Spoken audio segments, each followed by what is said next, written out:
Hi, welcome back to North Star Big Book. I'm Carly. I'm a recovered alcoholic. We are going to be on chapter 1, Bill's story. I love Bill's story. It feels like I'm visiting an old friend, and it's also haunting and uncomfortable to read it. On the top of the page, I wrote, identification is a vital part of recovery. Identification is a vital part of recovery. And then I wrote Bill's story. And then I wrote, so we can identify with Bill and begin to believe and have hope. So we can identify with Bill and begin to believe and have hope. So that's the reason why this is here.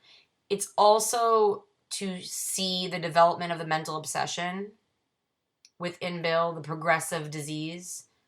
So I wrote down, look for the development of the mental obsession, and I wrote progressive disease. And this is all about the 12th step call that happens with Ebby and Bill, and then with Bill and Dr. Bob, and then with Bill and Dr. Bob and Bill Dodson, and so on until it came to us. And above the words Bill's story, I wrote lie-based disease. Lie-based disease. I bracketed the two first paragraphs, and I wrote on the side, no physical craving or mental obsession. So we're going to identify the progression of Bill's story. And in the beginning, he does not have a physical craving and he does not have a mental obsession. For those who do not understand who Bill is, there are two founders of Alcoholics Anonymous. There's Bill Wilson, who is Bill's story, and there's Dr. Bob, who Bill meets in 12 steps and is how AA began. Bill, I relate to Bill a lot. He was dramatic. He always had a plan.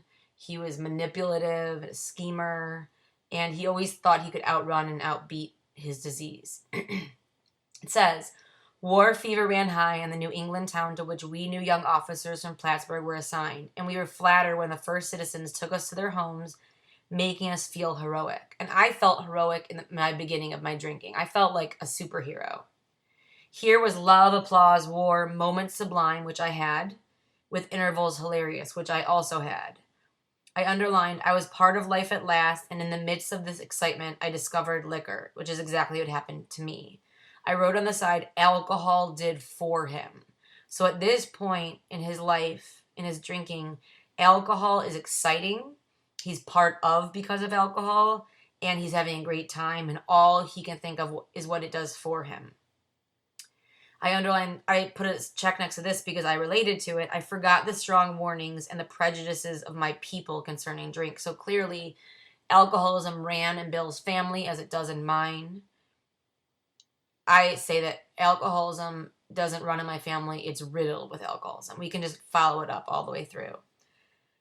I underlined, in time we sailed for over there, and I underlined, I was very lonely and again turned to alcohol. And on the side I wrote, for him. So I remember always being at a party or a bar or somewhere, someone's house, and I always wanted to go to the next place. What's the next place? And that next sentence about being lonely and turning to alcohol, he does it because he thinks about what it does for him. Alcohol made him not lonely, which is exactly what it did to me, for me.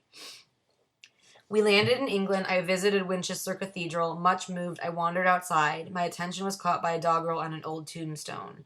Here lies a Hampshire grenadier who caught his death drinking cold small beer. A good soldier is never forgot, whether he dieth by musket or by pot. And I wrote on the side, warning.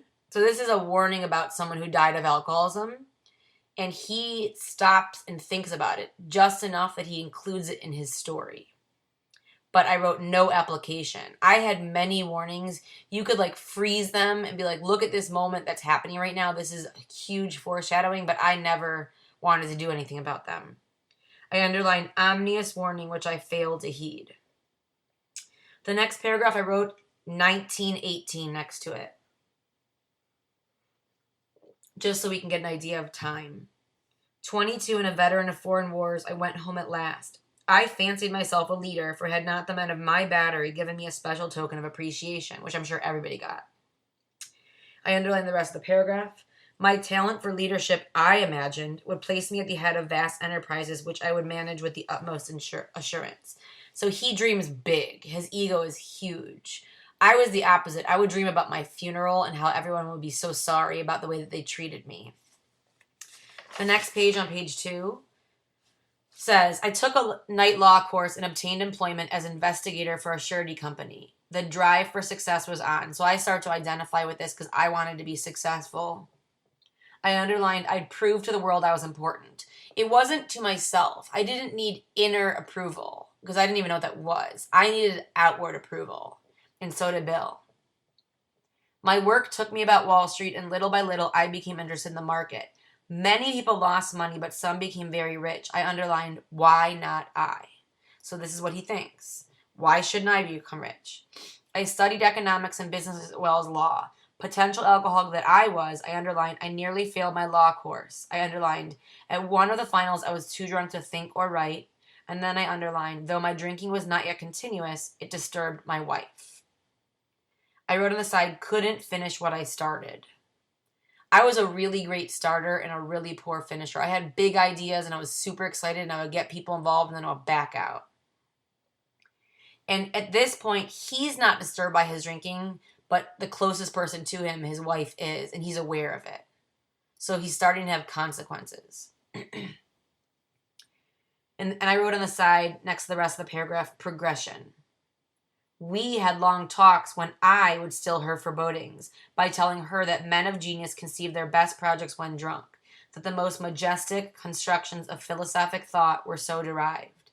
And I thought, because I was in theater and I was in the arts, that I needed to be not sober in order to be creative. And my heroes were musicians like Jimi Hendrix and Jim Morrison and Janis Joplin, who I focused on how creative and free they were. But I never paid attention to that they all overdosed and died at 27. I only focused on like how they seemed to be. It says, by the time I had completed the course, I knew that law was not for me. The inviting maelstrom just means like whirlwind, like it sucked him in, of Wall Street had me in its grip. Business and financial leaders were my heroes, and I underline my heroes. And this is when I asked the girl I'm working with, like, did you have heroes out there? My heroes were any artist or creative person that was super free and out there, pushing the envelope. Out of this alloy of drink and speculation, I underlined, I commenced to forge the weapon that would one day turn in its flight like a boomerang and all but cut me to ribbons. And then I underlined in red, cut me to ribbons. And what they're talking about here, I wrote on the side, is alcoholism. So commenced, it means began. So he began to have alcoholism become a weapon instead of a tool. And then it's going to turn around without notice, without a memo, and it's going to cut him down. Living modestly, my wife and I saved $1,000. I wrote on the side 1920s just to remind myself that this was a lot of money back then. It went into certain securities, then cheap and rather unpopular. I underlined, I rightly imagined that they would someday have a great rise. So he always thinks what he's going to do is going to be successful. I failed to persuade my broker friends to send me out looking over factories and managements, but my wife and I decided to go anyway. And I underlined decided to go anyway. And I wrote on the side, always did what I wanted. Always did what I wanted. So even if someone told me this is a bad idea, I always did what I wanted. Especially if someone told me it was a bad idea. That was like a little push I needed. I had developed a theory that most people lost money in stocks through ignorance of markets. I discovered many more reasons later on. I underlined, we gave up our positions and off we rode on a motorcycle. So that was me. I was always taking off on road trips. My parents were always begging me to not marry whoever I was with. The sidecar stuffed with tent, blankets, a change of clothes, and 3 huge volumes of a financial reference service.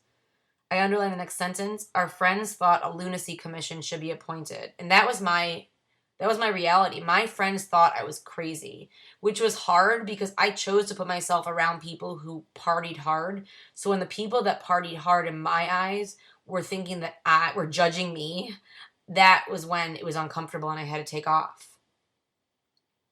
Perhaps they were right. I had some success at speculation, so we had a little money. But we once worked on a farm for a month to avoid drawing on our small capital.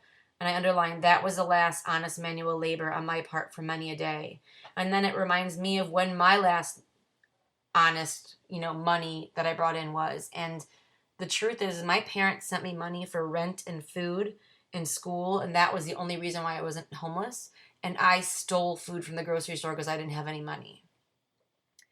It says, we covered the whole eastern United States in a year. At the end of it, my reports to Wall Street procured me a position there and the use of a large expense account. The exercise of an option brought in more money, leaving us with a profit of several $1,000s for that year. I wrote on the side, others paid a price for my drinking. So I wrote, others paid a price for my drinking. Because sometimes I'll hear people in the room say, oh, I didn't have any consequences at that point. But really, if I look back honestly and I look all around me, people were paying a price for my drinking from a very early age. People were having to take me home, get me into bed, lie to my parents, and get in trouble with their parents, or stay up all night with me while I was sick. And somebody always paid a price for my fun. At this point, though, drinking is not a problem for Bill. It's still exciting. He's still having fun, which is really important to remember because I don't stop until I'm not having fun anymore. Just because you're not having fun, that's annoying and I wish you would stop talking about it. It's not until I'm miserable. I bracketed the next paragraph and it says, for the next few years, fortune threw money and applause my way. I wrote on the top of the paragraph, drinking is the solution. Drinking is the solution, and I wrote exciting. So at this point, to Bill, it was exciting and it was his solution. I also need to remember that and share that with the person I'm working with, because if they don't realize that I also found it to be exciting and it was my solution, then they're not going to relate. Alcohol never was my problem. My problem was that I believed alcohol was my solution. I underlined I had arrived, which I felt it many times, but then it always slipped out of my hands. My judgment and ideas were followed by many to the tune of paper millions. The great boom of the late 20s was seething and swelling. I underlined the next sentence. Drink was taking an important and exhilarating part in my life. I can relate to that. I remember I used to organize my whole life, my whole social life around drinking. I organized my college classes around drinking and coming to, never too early in the morning and never too late in the afternoon, especially on close to the weekends. And I only hung out with people that had things that I wanted. There was loud talk in the jazz places uptown. Everyone spent in thousands and chattered in millions. Scoffers could scoff and be damned. I underlined, I made a host of fair weather friends. And that reminder is that the people I surrounded myself with were not the people that would be there for me all the time. When I had what they wanted, they stuck around. And when things were not going my way, they didn't all stick around anymore. Just like I did not with them. I underlined the next sentence. My drinking assumed more serious proportions, continuing all day and almost every night. And above that, I wrote progression.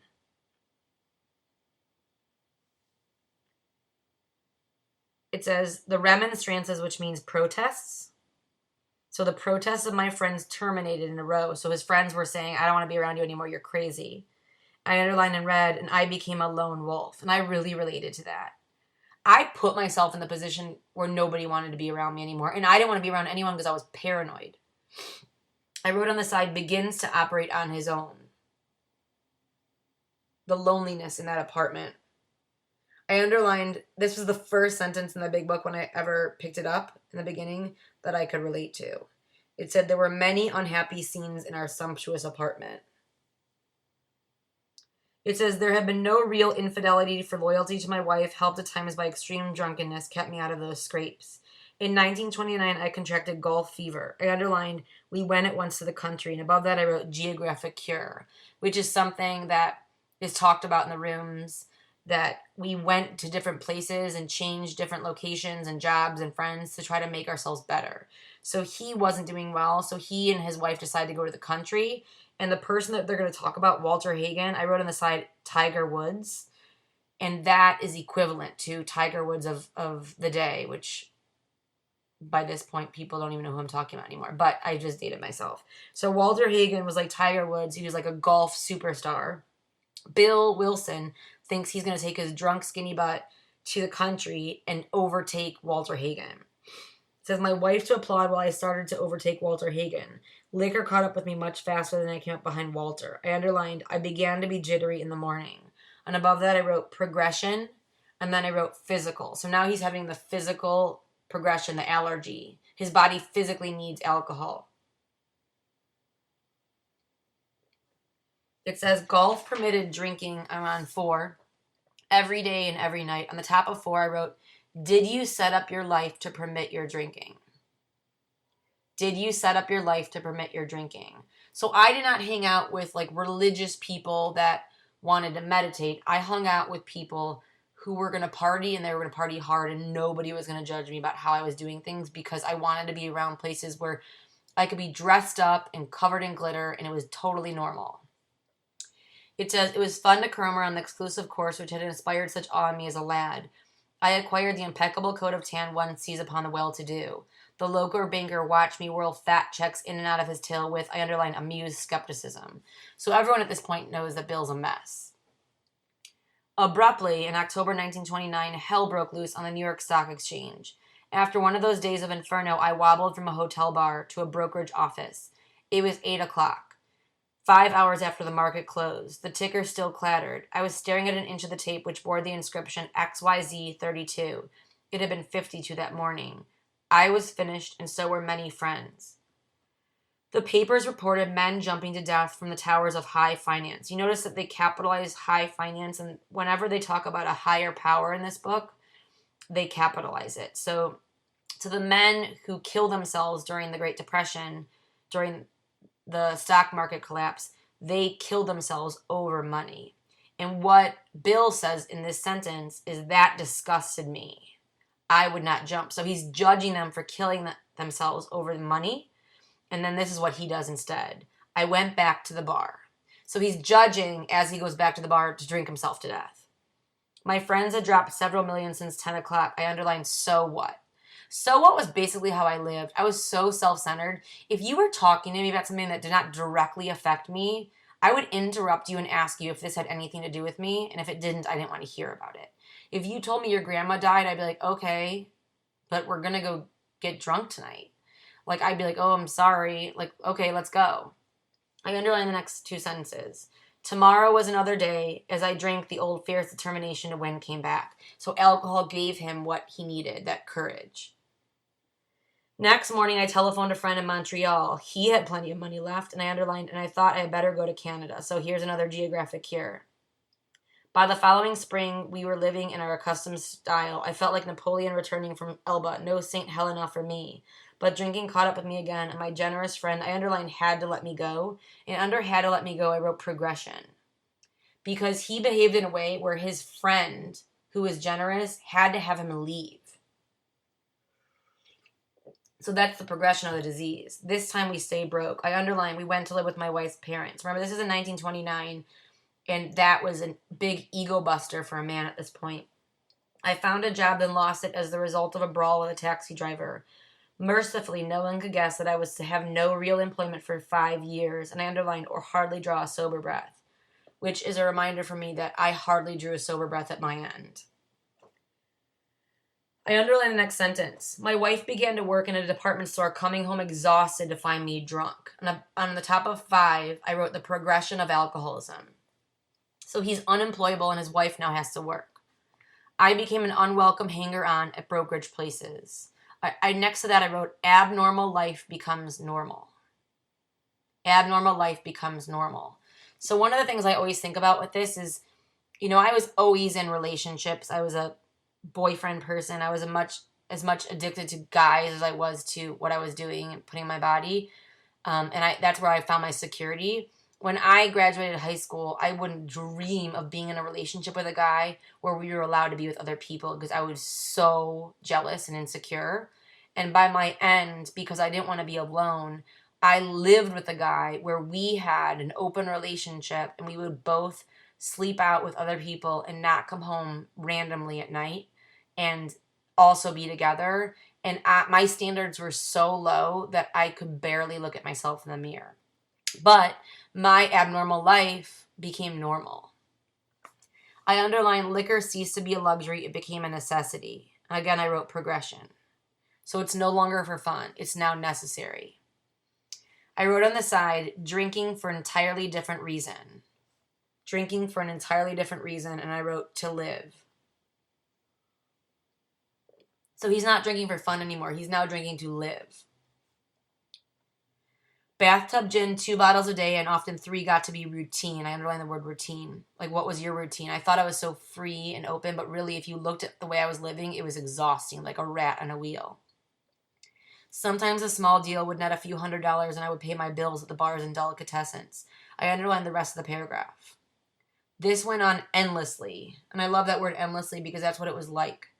And I began to waken very early in the morning, shaken violently. So now he's got a real physical allergy to alcohol. When it's not in his body, he physically craves it, and he's got DTs. A tumbler full of gin, followed by half a dozen bottles of beer would be, and I circled the word required. I love that language. It wasn't something that he wanted. It was something that was required if I were to eat any breakfast. I underlined, double underlined, nevertheless, I still thought I could control the situation. Next to that, I wrote the lie. So that's the lie he tells himself, that he still thinks he can control it. And where it says I still thought, I wrote the mind. So the mind is what tells me that lie. My mind convinces me, yes, things are a little bit out of control, but it's because of her, and it's because of him, and it's because of your father-in-law, and it's because of this. And my mind always convinced me the lie that I could manage it. There were periods of sobriety which renewed my wife's hopes. So this is really important. I wrote on the side, can't see the truth. Can't see the truth. I was able to stay sober for periods of sobriety. They were random periods. What sober was, air quotes sober, was questionable. But I was able to prove to people that were harassing me that I was able to do this, and to myself. And therefore, I'm not a real alcoholic. And those periods made people leave me alone and get them off my back. And then my mind would convince me I was fine, or I'd feel better when I drank, or let's drink until we get the right medication. And then I would start again, and I'd be on that miserable cycle. I underlined gradually things got worse, which is what always happens. I wrote on the side, I was willing to go to any length to not feel. I was willing to go to any length to not feel. That's why I can't stand when people that are new and you come in and they say, what was your drug of choice? Like, first of all, if I'm a real alcoholic and I'm powerless, which means I have no control over what I put in my body and I can't stay away from it, then the idea that I have a choice is laughable. There might have been things that I put in my body that I enjoyed more than others, but the truth is, if nothing was available, I would do whatever there was. I would drink whatever I had to drink, and I would put in my body whatever I needed to put in my body in order to not feel. And that was my truth. The house was taken over by the mortgage holder. My mother-in-law died. My wife and father-in-law became ill. I underlined the next sentence. Now Bill's okay. Then I got a promising business opportunity. So Bill uses money and business and success to boost his ego and pride. And then he convinces himself he's okay when he gets that. Stocks were at the low point of 1932, and I had somehow formed a group to buy. I was to share generously in the profits. Then I went on a prodigious, which means enormous, bender, and that chance vanished. So no matter how good it was going, he always ended up picking up a drink and couldn't control it once he did. I bracketed the next paragraph, and I wrote on the side, he is serious. I wrote, he is serious. I wrote, using his willpower. Using his willpower. And I wrote, lost the power of choice. Lost the power of choice. So these next two paragraphs are going to be about him being serious. He's trying to use the power of his mind, and he's not able to choose anymore. I woke up. I underlined, this had to be stopped. And above that, I wrote, no mental defense. So he wants to not drink anymore. We're actually at a place where he doesn't want to drink anymore. And then I underlined, I saw I could not take so much as one drink. So he sees when he tries to control it, he's not able to. I underlined, I was through forever, which I made that proclamation all the time. And I believed it. Before then, I had written lots of sweet promises, but my wife happily observed that this time I underlined, I meant business, and so I did. Next to and so I did, I wrote, obsession of mind, stronger than willpower. Obsession of mind, stronger than willpower. So the thought that blacks out all other thoughts, which is you'll feel better when you pick up a drink, or what's the use anyhow, is stronger than the power of my mind to not drink. And above the next paragraph, which I also bracketed, I wrote, lost the power of choice. Lost the power of choice. And it says, shortly afterward, I came home drunk. I underlined, there had been no fight. So he didn't even choose at this point anymore. It just happened. Where had been my high resolve? I simply didn't know. I underlined, it hadn't even come to mind. And it says, someone had pushed a drink my way and I had taken it. And I circled and underlined, was I crazy? I wrote on the side, did you question your insanity? Did you question your sanity? That was my go-to. It wasn't about alcohol. I knew something was wrong with the way I thought. I didn't understand the mental obsession, but I knew I was crazy. And that's why I kept seeking out psychiatric help and medication and the right doctor and the right diagnosis, because I didn't want the problem to be alcohol because I didn't want to stop. But I really believed my own lies, that there was something wrong with the way I thought. It says, I began to wonder for such, I underlined, an appalling lack of perspective seemed near being just that.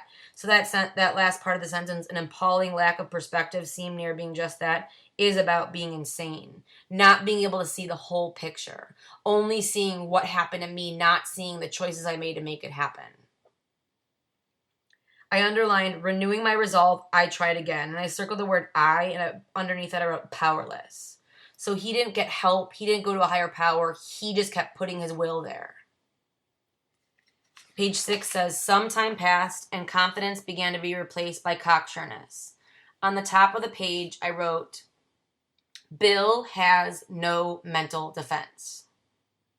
Bill has no mental defense. And I also wrote this chain, and I'll explain it. I wrote the words willpower, and then I made an arrow. And then underneath the arrow, I wrote lost. So I lost my willpower. I couldn't control it. And then I wrote the word sanity. So willpower, arrow. Underneath the arrow, I wrote lost. And then I wrote the word sanity. Then I made another arrow, and I wrote lost underneath that arrow. And I wrote suicide. Because first I start with the power of my mind, that I'm going to figure this out on my own. And then I question my sanity. And then when I realize I don't have control over my thinking, my only solution is suicide. And that is a real side effect of untreated alcoholism in the rooms and out of the rooms. It says, I could laugh at the gin mills. I underlined, now I have what it takes. And I wrote on the side in quotation marks, I got this. Anytime I am behaving in a way that is not aligned with what the program tells me I need to be doing, I'm essentially saying to my higher power, I've got this. When I don't want to send an inventory, when I don't want to show up when I need to, when I don't want to answer the phone, when I don't want to do what I need to do to stay spiritually fit, I'm saying, whether I'm aware of it or not, I got this. I know better. I can handle this. One day I walked into a cafe to telephone. In no time I was beating on the bar asking myself how it had happened. As the whiskey rose to my head, I underlined, I told myself I would manage better next time. And above manage, I wrote the lie. So that's the lie that we tell ourselves. And I wrote on the side, powerless. And it says, but I might as well get good and drunk then. And I did. The next paragraph, I bracketed the whole paragraph. And I underlined in red, the remorse, horror, and hopelessness. And above that, I wrote cycle of alcoholism.